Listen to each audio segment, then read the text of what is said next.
Is your trust in leadership at an all-time low? Is there good leadership that impacts us in a negative way? Is leadership at an all-time low in your organization? Have we experienced an all-time low when it comes to trusting leaders in our organizations, in our companies, and in our country? We're going to talk about why John Maxwell identifies 12 characteristics to high road leadership in a good old-fashioned book review. Stick with us.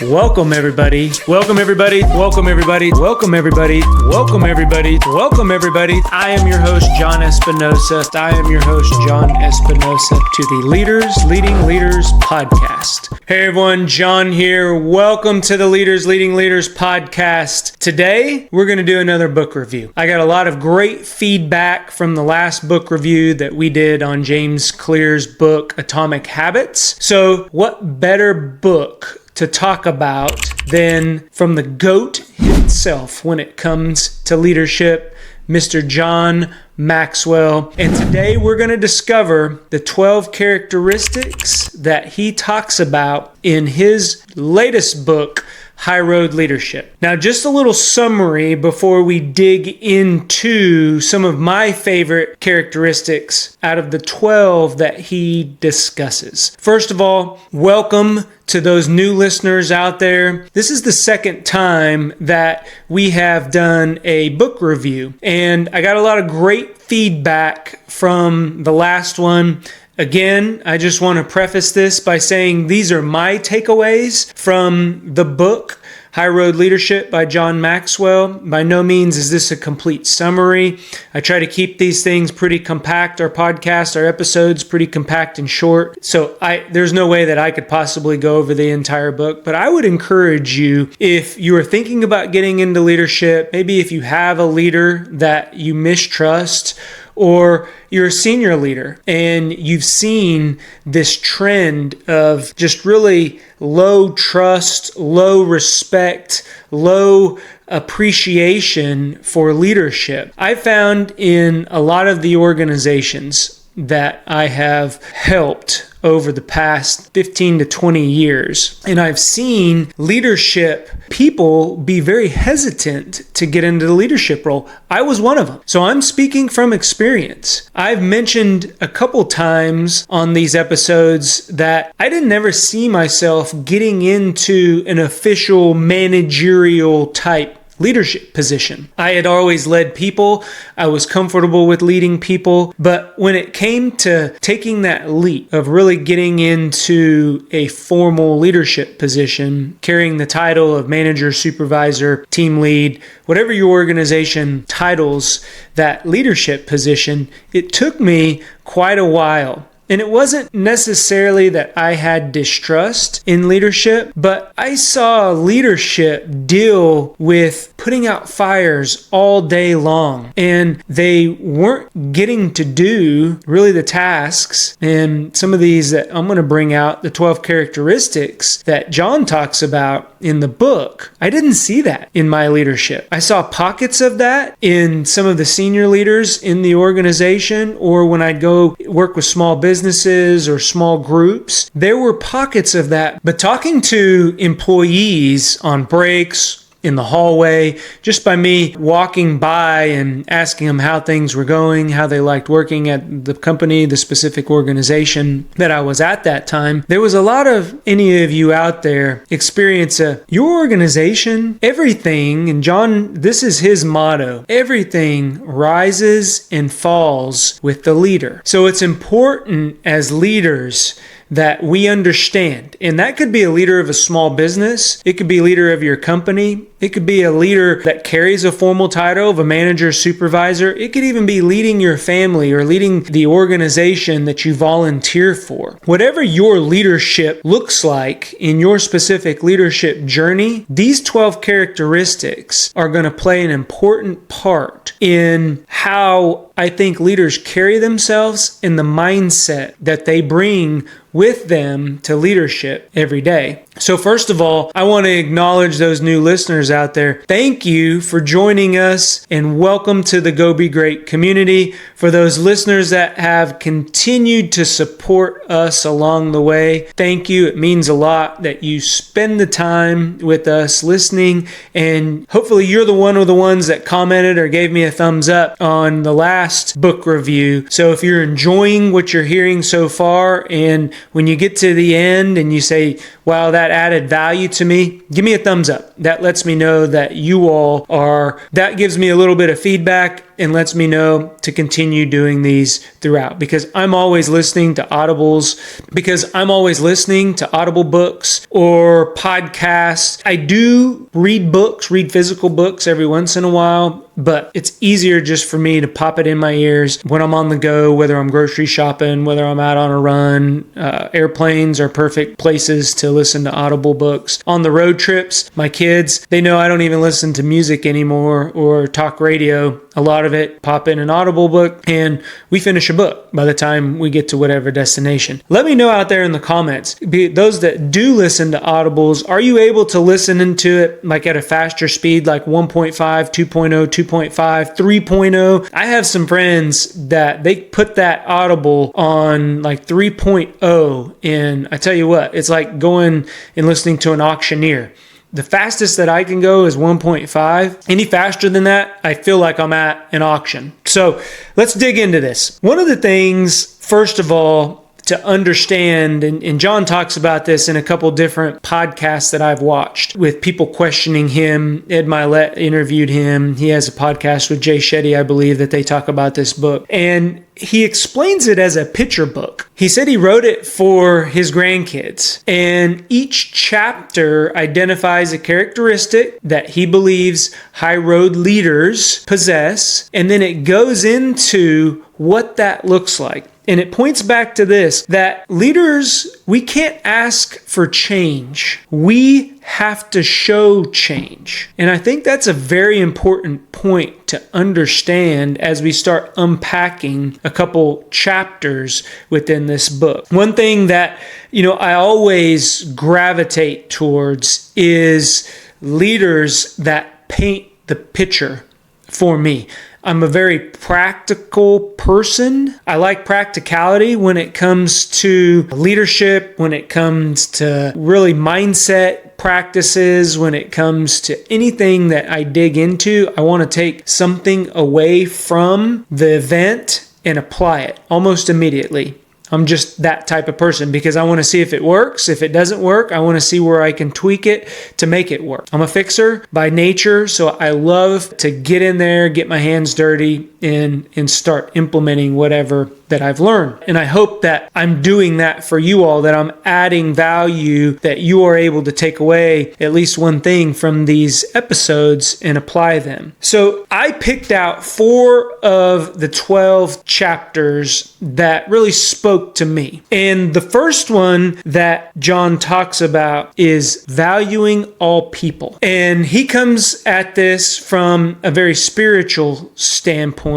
And so for me, I'm a Christian and I can relate to that. But he also talks about differencing of opinion. And unfortunately, in our culture today, it feels at the very top levels of leadership that it becomes very divisive. And what I mean by that is it's either one side or the other side. I don't see a lot of collaborative approaches to problem solving. And for me, that has impacted myself, my leadership style, because I also share some of the beliefs with John that I value all people, whether I agree with them or not. I value all people, whether they agree with me or not. I value all people, whether we are one political affiliation or the other political affiliation, or one race or one age or one gender versus another race, another age, another gender. And that may be something that is a weakness as well, because I see the good in all people. I recognize that my hiring ability is very low because I always want to give people an opportunity. I always want to give people a chance to prove themselves. So I understand that, and I know that, and I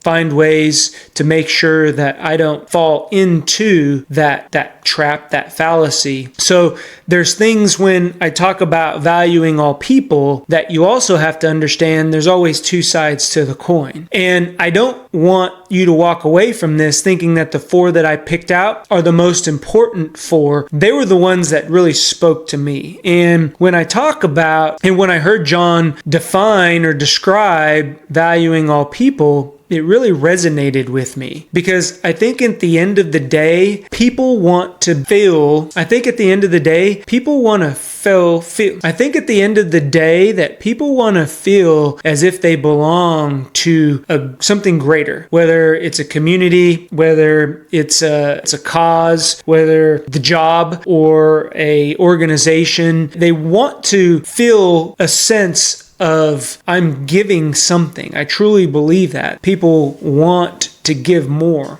So when we talk about valuing all people, it's not just words on a paper. It really means that if somebody has a differing opinion, I stop and I pause and I seek to understand rather than immediately start formulating my counter argument. And that's difficult. It takes a lot of practice. It takes really for me to quiet my mind and be naturally curious and assume positive intent. Assume that individual has a reason that they are taking that position in whatever reason, whatever form, whatever fashion. So for me, when John says valuing all people, that's where my mind goes. That's the action that I take. That's what it looks like. That's how I operationalize the word valuing all people. I respect their opinions. I listen to them. I give them the time of day as long as they're being respectful to me. And then we have a discussion about it. I don't necessarily have to agree with that person, but I do have to respect them and value them. There are things that Jen and I, my wife and I, don't agree on, and that's okay. We've been married 23 years. And there's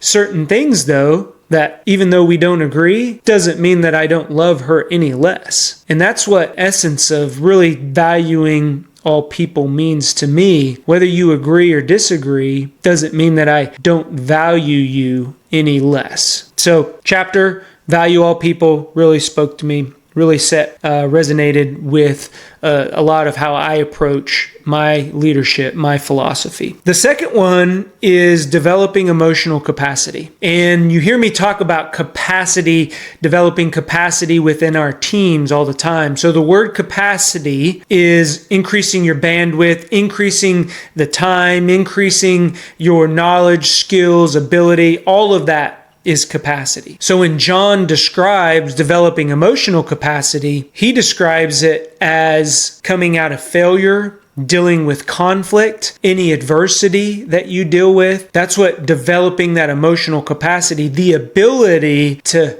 handle those things, the ability to have difficult conversations, the ability to perform under duress. It's almost that natural anxiety that you have when it's a conflict, it's a situation, maybe voices are getting escalated, the tone, the volume in the room, and it's you sitting back and being the calm to the storm. It's whenever you get that employee that comes in at 4:30 and you're getting ready to go home, or whenever that employee or teammate or spouse or son or daughter, whoever that may be, comes in at the end of the day, or just when you are getting ready to go do something else and they need somebody just to listen to them, and you pause, you put whatever you have to the side to get done, and you take time to listen to that person. That's what the emotional capacity for me looks like. It's the ability to be self-aware of our thoughts and our feelings and our biases, and make sure that we take the time to address our team, our family, our kids, our siblings, our spouse, our significant other, whoever that may be. And again, this emotional capacity thing, it doesn't happen overnight. It really takes a lot of intentionality when it comes to those situations. And they're not the easiest situations. That's why for me, I put this up on a sticky on my screen because I want it to be right in front of my face every single time that we have conflict, or there's a problem, or there's a challenge, or somebody comes to me and isn't having a good day. I remind myself that high road leaders develop emotional capacity. So that's the second chapter that I really took to heart. The third one, embrace authenticity. And this one right here, I can't tell you how many times that I talk to people and we're having a conversation, whether it's a coaching conversation, a mentoring conversation, a leadership conversation, or the other day I had a really good conversation with a colleague who was experiencing kind of this imposter syndrome. They were comparing themselves to another person in the organization. This was another leader in the organization, and they really envied the way that they were able to communicate and that they were able to sit back and delegate work. And he struggled with this. He really had a hard time with how to teach somebody how to delegate work. And so I asked him, I said, well, what does that look like to you? Have you defined delegation? A lot of times we use words like delegate or authenticity, all right? Be your authentic self. Assume positive intent. I mentioned that earlier. And we don't operationalize what that looks like. So when I say embrace authenticity,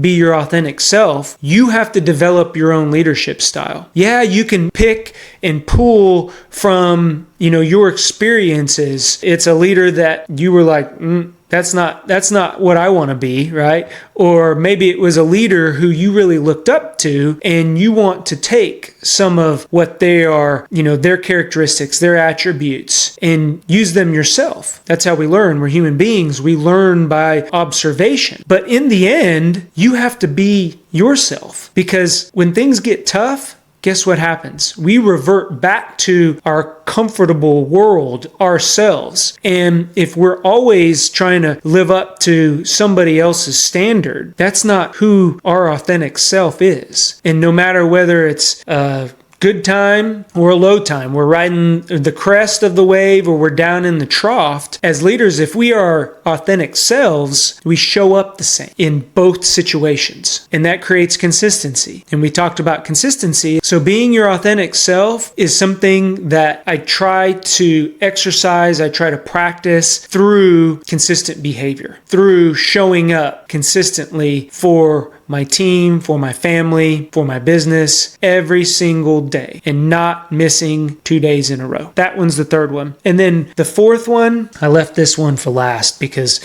this one is, it's like I get goosebumps. I'm getting goosebumps. Just thinking about this last one, and it's titled Live by the Bigger Picture. I truly believe what John says in the book, and he talks about leaders have a different perspective on life, on organizations, on direction, on vision. They just do. When I have a conversation with a leader and they are living the bigger picture, like their mind is so open. It's like the Grand Canyon, because their perspective is different than if I'm talking to like an individual contributor who is very focused. And there's nothing wrong with being focused on the day-to-day, the tactical every single day, getting your work done, checking things off the list.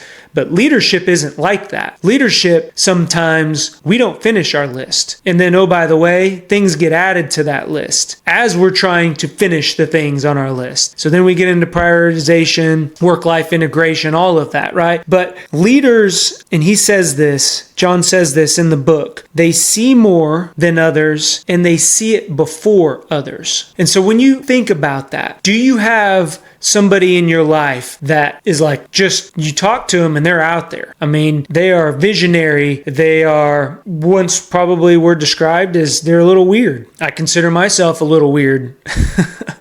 When you think about it, I'm talking to a camera. I'm having a conversation with a camera. So yeah, I'm a little weird. But in the end, I also have a different perspective on things. And I coach that, and we talk about that in the team around thinking outside of the box. Just because we've done something one way forever, or, it's worked, how could we possibly do it better? Not that we're going to change it, but there's a possibility that there's something else out there that we have not seen yet. That's what I'm talking about, the bigger picture. That's what I think John is referring to when he talks about leaders having a different perspective. So these 4 things, and we ran a little bit long on this one, but I really think that, this book speaks to the leader leading today. He actually, I was listening to one of his interviews, and he was in the process of writing another book. And due to, what he has seen, and John is global. I mean, John Maxwell,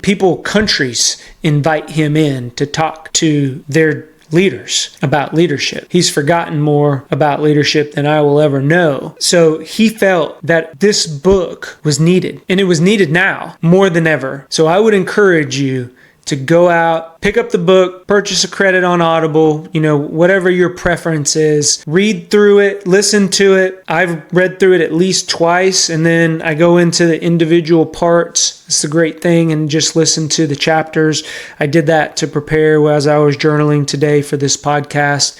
I went in and listened to these 4 chapters because they really resonated and spoke to me. I think one thing that, again, I hoped to accomplish by this podcast is to give you all something that you can take away, whether it was valuing all people and having that mindset, right? Whether somebody agrees with you or not, still valuing them as a person, valuing their opinion, making sure that we develop that emotional capacity. So when we are faced with adversity, that we as a leader don't fall back into that victim mindset or woe is me, right? Because if we're there, how can we lead people through adversity? Because they are going to do as we do. And then embracing authenticity, being your authentic self, not letting others impact your mindset, not making sure that we keep that imposter syndrome at check. And then last but not least, that different perspective. Just by you